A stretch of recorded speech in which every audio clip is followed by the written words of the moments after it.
bu yazı 1995-ci ildə Britaniya Tibb jurnalında yayımlanıb. 29 yaşlı bir inşaat işçisi səhvən 15 santimetrlik bir mismarın üzərinə atlayıb və nəticədə mismar çəkmənin uc hissəsini dəlib keçib və o xəstəxanaya aparılıb. Hətta ağrısı o qədər güclü imiş ki, təcili yardım maşınının istənilən ani bir hərəkəti onun üçün dözülməz bir hal alırdı.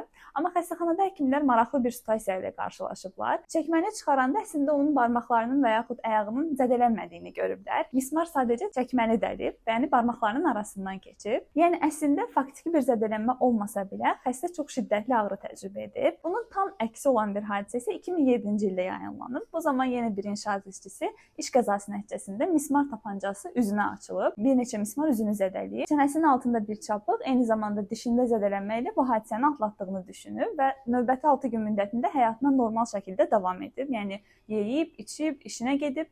Sadəcə 6 günün sonunda diş ağrısı şikayəti ilə diş həkiminə müraciət edir və rentgenoloji müayinədə mismarın onun beyin qabığına qədər gedib çatdığını görüblər. Bu onun üçün çox təhlükəli bir vəziyyətdir və dərhal əməliyyata alınıb. Gördüyümüz kimi sadəcə yaşadığı situasiyada, yəni yaşadığı zədələnməklə çox uyğunsuz bir ağrı təcrübə edib. Bu nə deməkdir? Yəni beynimiz bəzən ağrını artıra, bəzən isə azalda bilir. Həm bu iki hadisədən, həm də son araşdırmalardan sonra deyə bilərik ki, ağrı sadəcə bioloji bir proses deyil. O emosional, kognitiv, bioloji kimi proseslərin məcmusu şəklində yaranır. Yəni bəzən bizim emosiyalarımız, yaşanmış hadisəyə qarşı olan reaksiyamız, idrakımız belə ağrı təcrübəmizə və həssaslığımıza birbaşa təsir göstərir. Bunun nəticəsidir ki, hər birimiz ağrını müxtəlif şəkildə təcrübə edirik.